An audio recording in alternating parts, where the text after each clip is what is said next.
नमस्कार माताओं और बहनों, आज के हमारे इस वीडियो में हम आपके लिए दशा माता के व्रत की कथा लेकर आए हैं। एक समय की बात है, किसी नगर में एक राजा राज्य करता था। उसकी दो रानियां थी। बड़ी रानी के कोई संतान नहीं थी, जबकि छोटी रानी को एक पुत्र था। राजा छोटी रानी और राजकुमार से बहुत प्रेम करता था। यह देखकर बड़ी रानी छोटी रानी से ईर्ष्या करने लगी। वह किसी भी तरह राजकुमार के प्राण हर लेना चाहती थी। एक दिन राजकुमार खेलते खेलते बड़ी रानी के आंगन में चला गया। बड़ी रानी ने अवसर देखकर राजकुमार के गले में एक काला सांप डाल दिया। छोटी रानी दशा माता का व्रत और पूजन करती थी और राजकुमार भी दशा माता का ही दिया हुआ था। इसीलिए दशा माता की कृपा से वह सांप राजकुमार के गले से बिना कोई नुकसान पहुंचाए वहां से चला गया। दूसरे दिन बड़ी रानी ने लड्डुओं में जहर मिलाकर राजकुमार को खाने के लिए दिया। जैसे ही राजकुमार लड्डू खाने लगा, उसी समय दशा माता एक दासी का रूप धारण करके वहां आई और राजकुमार के हाथों से वह लड्डू छीन लिया। इस तरह बड़ी रानी का यह प्रयास भी व्यर्थ चला गया। अब रानी को बड़ी चिंता होने लगी कि किसी भी तरह राजकुमार को मारना आवश्यक है। तीसरे दिन जब राजकुमार फिर से बड़ी रानी के आंगन में खेलता हुआ गया, तब बड़ी रानी ने उसे पकड़कर गहरे कुएं में धक्का दे दिया। क्योंकि वह कुआं बड़ी रानी के आंगन में था, इसीलिए किसी को भी पता नहीं चला कि राजकुमार कहाँ गया है। लेकिन जैसे ही बड़ी रानी ने राजकुमार को कुएं में धकेला, उसी समय दशा माता ने उसे बीच में ही पकड़ लिया और उसकी रक्षा कर ली। उधर दोपहर हो गई, पर राजकुमार के वापस न लौटने पर राजा और छोटी रानी को चिंता होने लगी। राजकुमार की बहुत खोज की गई, लेकिन उसका कहीं पता नहीं चला। अंत में सब लोग निराश होकर बैठ गए। राजा और छोटी रानी पुत्र के दुख में रोने लगी। तब दशा माता को भी चिंता हुई कि राजकुमार को उसके माता पिता के पास किस प्रकार पहुंचाया जाए। तब दशा माता ने एक भिखारिन का रूप धारण किया। उन्होंने राजकुमार को अपने गले से लगाया और एक कंबल में ढककर महल के द्वार पर पहुंची और भिक्षा मांगने लगी। सिपाहियों ने उन्हें डांटते हुए कहा, अरे माई, तुम्हें भिक्षा की पड़ी है और यहाँ राजकुमार खो गया है। सारे लोग दुख और चिंता में व्याकुल हो रहे हैं। इस पर दशा माता बोली, भाइयों, पुण्य का प्रभाव बड़ा ही विचित्र होता है। यदि मुझे भिक्षा मिल जाए तो संभव है कि खोया हुआ राजकुमार तुम्हें मिल जाए। यह सुनकर सिपाहियों ने दशा माता को अंदर जाने दिया। दशा माता राजकुमार को लिए हुए महल के भीतर चली गई। उन्होंने राजकुमार को चौके में छोड़ दिया और वापस जाने लगी। तभी छोटी रानी ने उस भिखारिन को देख लिया। छोटी रानी ने कहा, रुको, तुम कौन हो? तुमने 3 दिन से मेरे बेटे को छिपाकर क्यों रखा? तुमने ऐसा क्यों किया? दशा माता वहीं रुक गई और बोली, मैं तुम्हारे पुत्र की चोरी करने वाली नहीं हूँ। मैं तो तुम्हारी आराध्य देवी दशा माता हूँ। मैं तुम्हें सचेत करने आई हूँ कि बड़ी रानी तुमसे ईर्ष्या करती है और तुम्हारे पुत्र के प्राण हर लेना चाहती है। एक बार उसने तुम्हारे पुत्र के गले में काला सांप डाला था, जिसे मैंने भगा दिया। दूसरी बार उसने विष में भरे लड्डू खिलाने की कोशिश की, जिन्हें मैंने उसके हाथ से छीन लिया।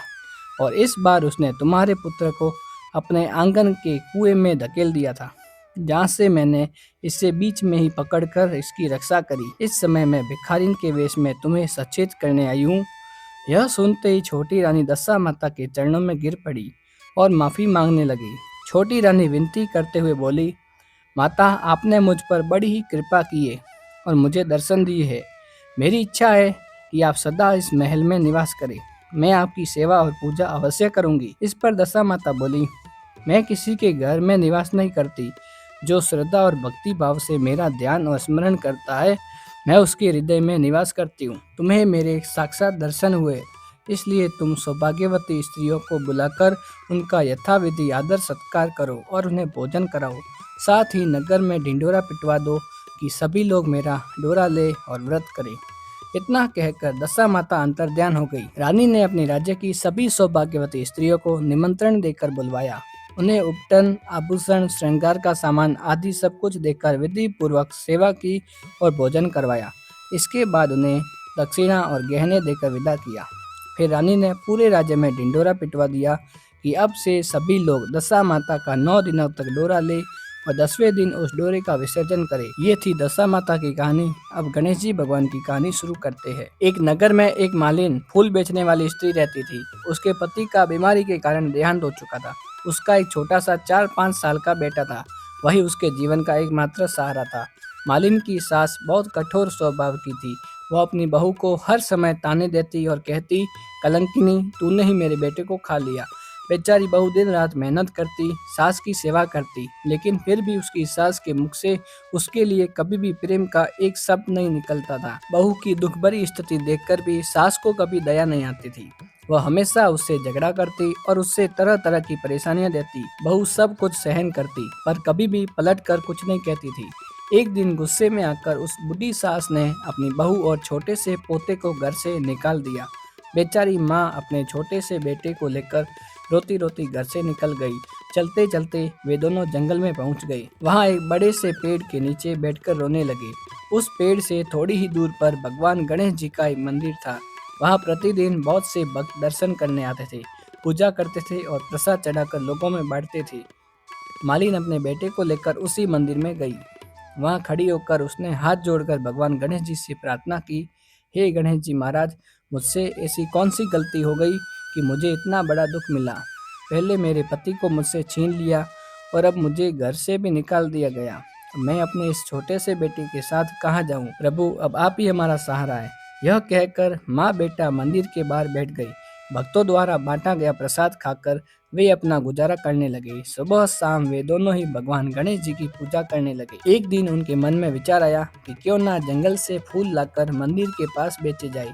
यहाँ रोज बहुत लोग आते हैं, इसीलिए पूजा के लिए फूल जरूर खरीदेंगे। अगले दिन से वे जंगल से फूल तोड़कर लाते, उनकी मालाएं बनाते और मंदिर के पास बैठकर बेचने लगे।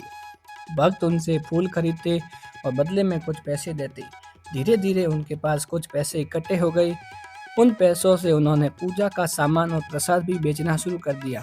भगवान गणेश जी की कृपा से उनकी कमाई बढ़ने लगी। कुछ समय बाद उन्होंने एक छोटा सा मकान बना लिया और वहीं पास में एक दुकान खोल ली। उस दुकान में पूजा की सारी सामग्री, फूल, दूर्वा, मिठाइयाँ और अन्य सामान भी मिलने लगा और खासकर गणेश जी के सामान जो डेकोरेशन वगैरह काम आते हैं वो भी बेचने लगे। अब मंदिर आने वाले सभी भक्त उसी दुकान से पूजा का सामान खरीदने लगे। धीरे धीरे उनका व्यापार बहुत बढ़ गया। उसी नगर में एक राजा की बेटी भी रहती थी। वो रोज गणेश जी के मंदिर में पूजा करने आती थी और पूजा का सामान उसी दुकान से खरीदती थी। एक दिन उसने मालिन के बेटे को देखा और उसे देखकर उसके मन में प्रेम उत्पन्न हो गया। उसने मन ही मन निश्चय कर लिया कि वह उसी से विवाह करेगी। उसने अपनी भाभी को अपने मन की बात बताई। भाभी ने समझाया, तुम एक राजा की बेटी हो और वह एक मालिन का बेटा है। यदि तुम्हारी शादी उससे हुई तो लोगों में बदनामी होगी। लेकिन राजकुमारी नहीं मानी। जब यह बात राजा और रानी को पता चली तो उन्होंने भी अपनी बेटी को बहुत समझाया, पर वह अपनी बात पर अडिग रही। आखिरकार राजा ने कहा, बेटी, यदि तुमने यही प्रतिज्ञा की है तो मैं तुम्हारी इच्छा पूरी करूंगा। इसके बाद बड़े धूमधाम से राजकुमारी का विवाह मालिन के बेटे के साथ करवा दिया गया। मालिन सबसे पहले अपने बेटे और बहू को लेकर गणेश जी के मंदिर में गई और वहां भगवान से आशीर्वाद लिया।